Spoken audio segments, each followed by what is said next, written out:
Hey guys, কি অবস্থা? ভালো তো ইন্ডিয়ার নিউজিল্যান্ডের ওডিআই হয়েছে বলতে গেলে আজ থেকে 2 দিন আগে। অবশ্যই আমি ভিডিও বানাইনি, আমি বানাচ্ছি অন্য কারণে। যাই হোক, মানে কি বলবো আর, আমাদের ইন্ডিয়ায়ও বাবর আজম তৈরি হয়ে গেছে বলতে গেলে।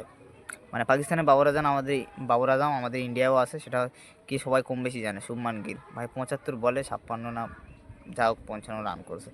এত সোলো খেলে মান্দা, তাকে জোর জবরদস্তি বলতে টিমে ক্যাপ্টেন বানাচ্ছে, জোর জবরদস্তি গম্ভীর কটা থেকে খেলাচ্ছে। ওয়াশিংটা সুন্দর বলতে গেলে, মানে ওই সিরিজেই বলতে গেলে চটিল হয়ে গেছে। তো তার রিপ্লেসমেন্টে কোনো অক্ষয় প্যাটেল না, কেউ না, ডাইরেক্ট আয়ুষ ভাদনি।